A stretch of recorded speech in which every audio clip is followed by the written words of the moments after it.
Para mí es un gran honor no solamente estar ante ustedes, sino un gran honor estar ante mi colega que ha escrito un libro maravilloso, todas las letras. Ha escrito un libro sobre un tema que merece ser discutido por lo actual. Parece mentira. Podríamos poder decir de que es un tema pasado, pero es un tema actual. Es un tema que refleja discusiones que las tenemos en el momento actual. Repito, quizás no tendríamos, si hubiese sido mejor que no tengamos que tener que discutir sobre un problema ya resuelto en su interpretación, porque no podía ser de otra forma. Pero desde el momento que sucedió y el debate que se dio posteriormente, especialmente durante los años 80, podría decir 1980, y, o sea, sobre la segunda década final del siglo XX, e inclusive en la actualidad es un tema que sigue estando candente, y por lo pronto la necesidad de escribir sobre lo que es básicamente este libro, interpretaciones sobre la Shoah, y a ver si a través de las interpretaciones el tema de la Shoah sigue siendo un tema candente. O sea que no es un libro en donde se da una interpretación más o un relato histórico, una narrativa, no narrativa, pero digamos un research, una investigación histórica particular sobre el Shoah, sino que es un libro que refleja, muy importante, refleja las discusiones post-Shoah. O sea, ¿qué quiere decir? Historiadores, sociólogos, políticos, pero básicamente historiadores han intentado entender lo inentendible. Han intentado entender lo inentendible. Y parecía de que el asunto de entender eso que es inentendible ya había culminado, pero sigue siendo una discusión con un amplio contenido político. Amplio contenido político. Les digo de casualidad. A mí me tocó participar hace aproximadamente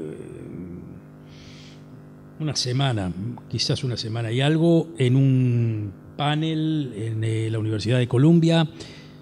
Miren lo picante del tema. Holocausto y Nakba. O sea, comparación. No querían decir que había que compararlo, pero quería decir que no eran similares, no necesariamente similares, pero la comparación es un llamado de atención.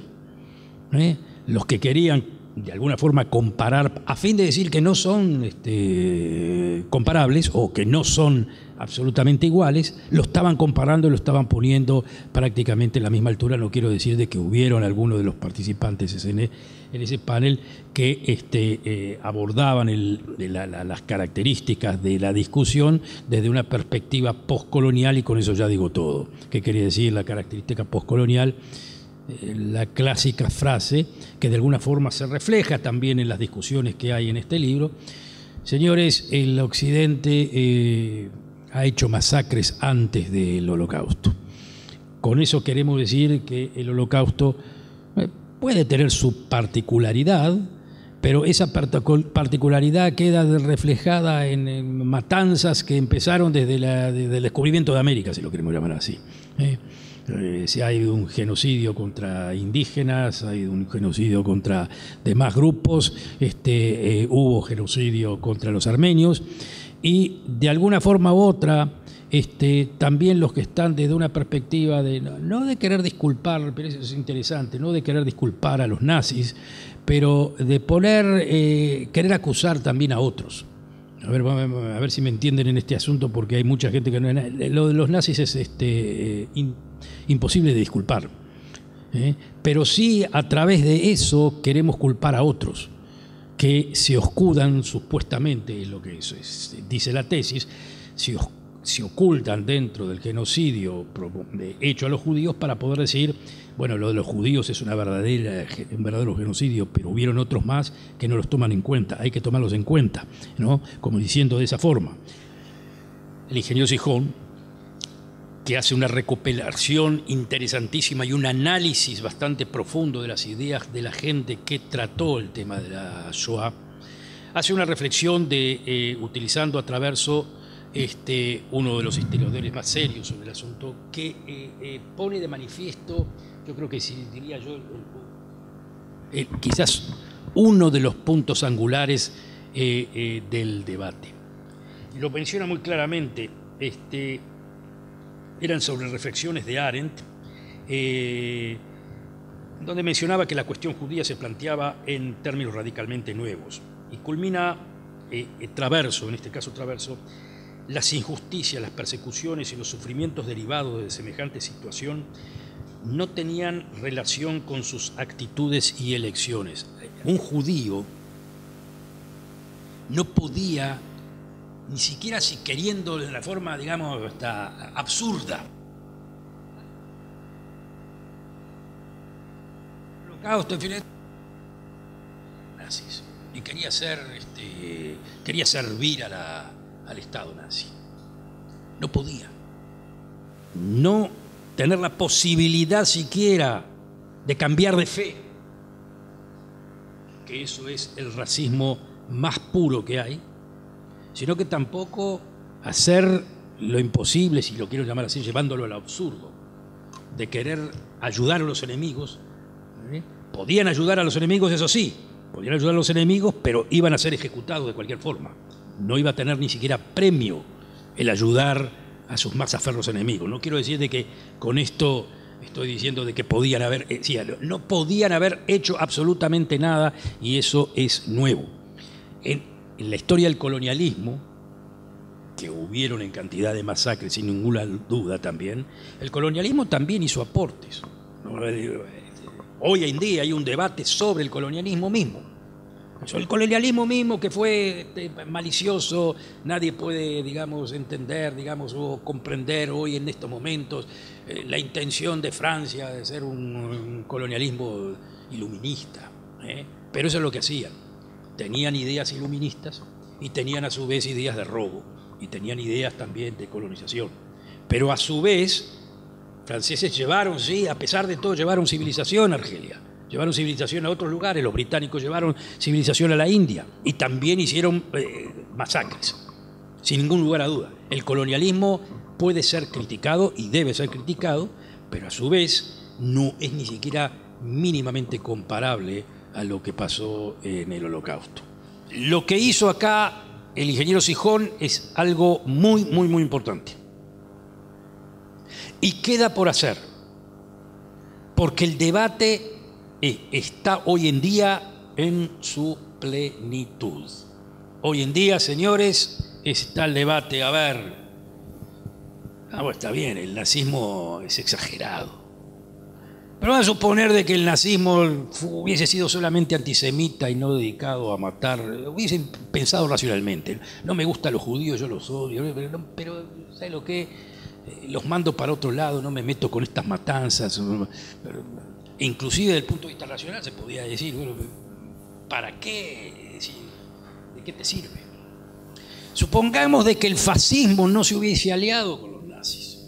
Desde el punto de vista conceptual uno dice, bueno, si uno es antidemocrático, insulta a los derechos humanos, inmediatamente cae en el fascismo, inmediatamente después cae en el nazismo, y inmediatamente... Pero supongamos de que no, de que Mussolini hubiese hecho lo que hizo Franco, que era un criminal 2 veces más criminal que Mussolini. Todos esos debates son debates que se están dando hoy en día por el nacimiento o el resurgimiento del populismo y de la búsqueda de soberanía que tienen algunos países, inclusive países liberales como Inglaterra. Porque ¿qué dice Inglaterra como Gran Bretaña? Porque ¿qué dicen los ingleses definitivamente? No hay problema. Yo no quiero que me entre más gente acá. ¿Eso por qué? Déjese, empiezo a pensar qué quiere decir Britishness.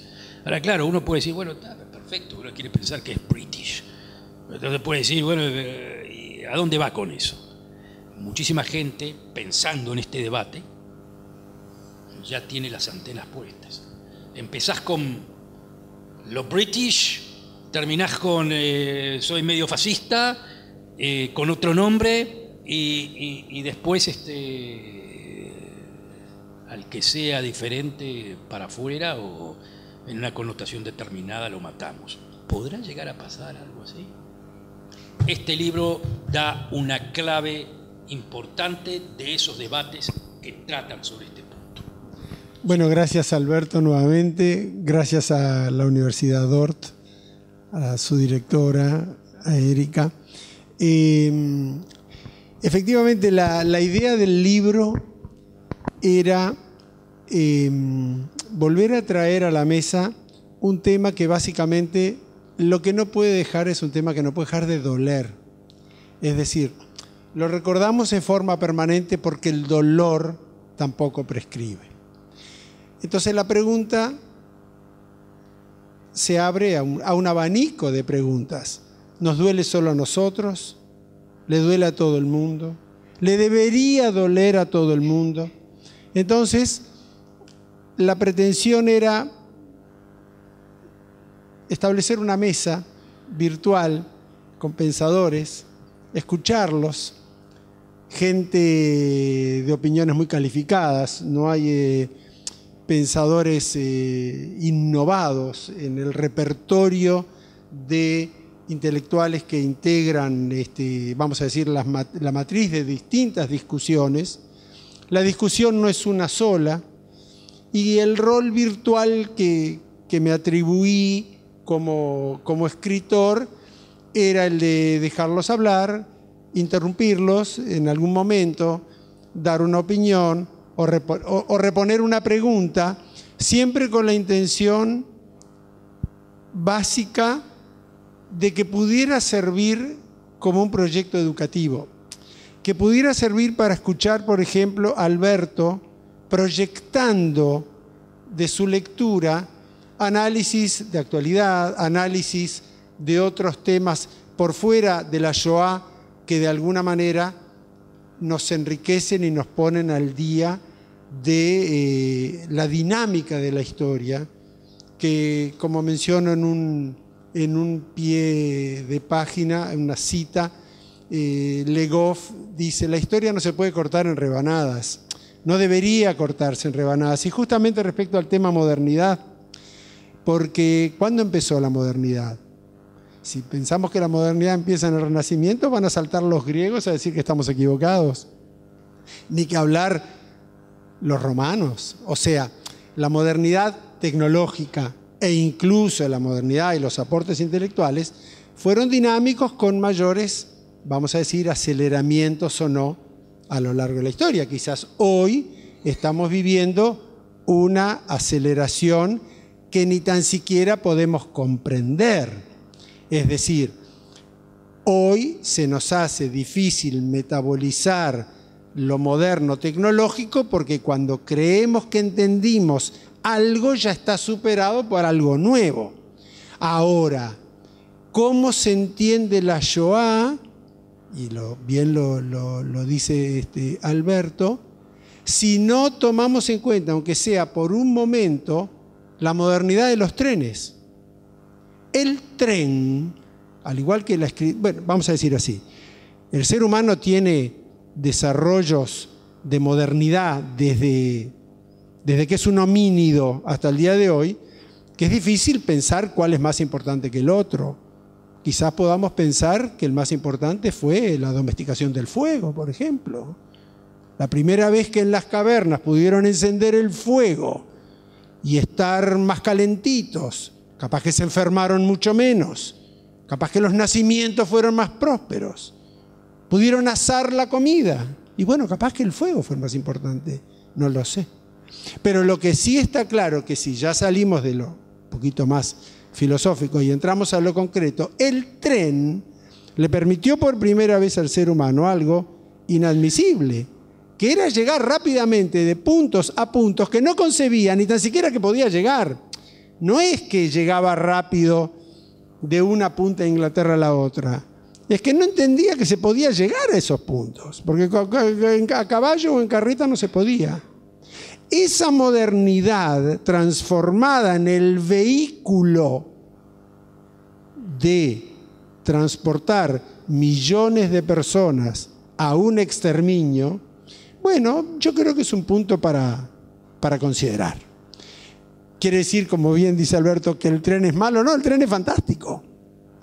Pero acá la pregunta, y hay un debate que a mí me pareció muy rico entre Bauer y Bauman, que lo traigo de una manera particular.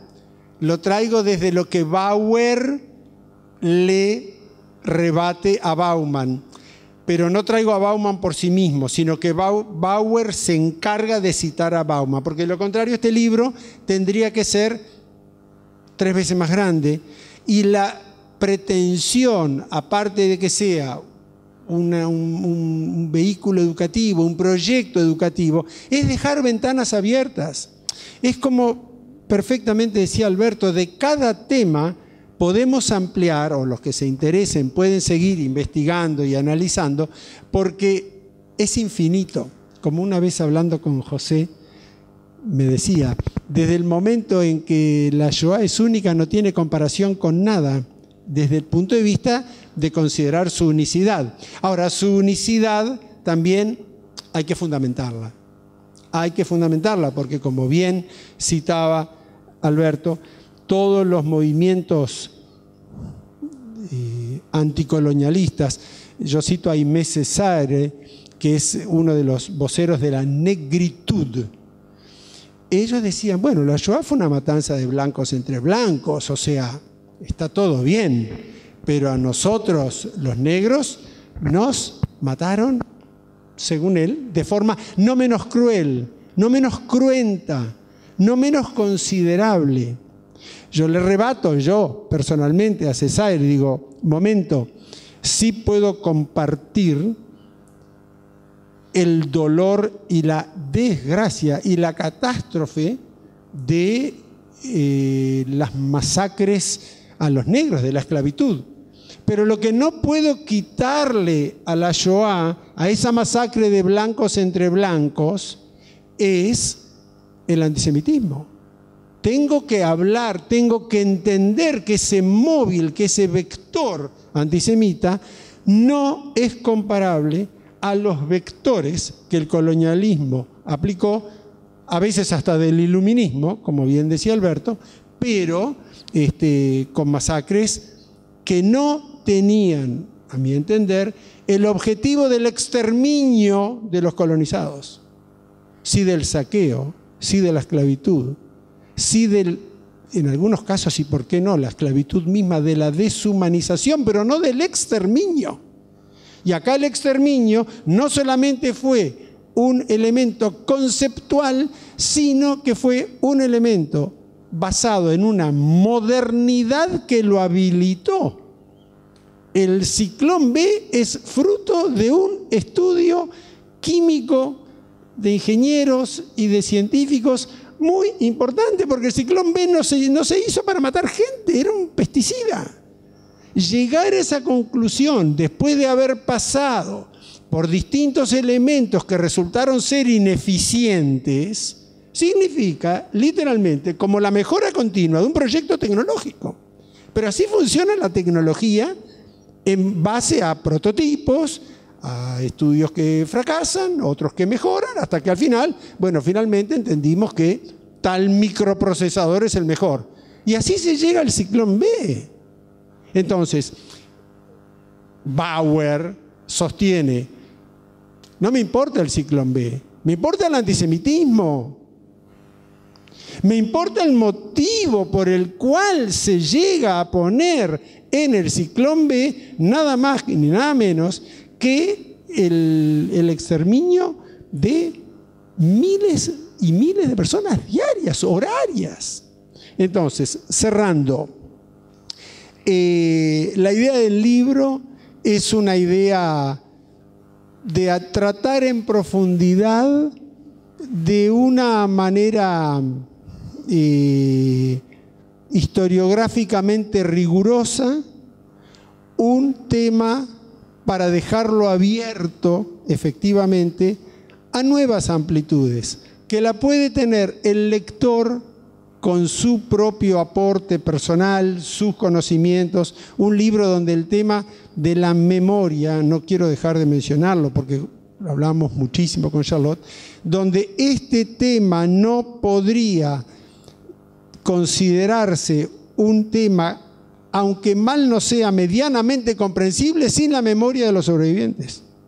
Porque por algo hasta los años 80 este tema no fue realmente abordado en forma seria, pero además hay que reconocer que hasta muchas décadas después los sobrevivientes, bajo el impacto de lo que sufrieron, tampoco se animaban a hablar, no podían hacerlo.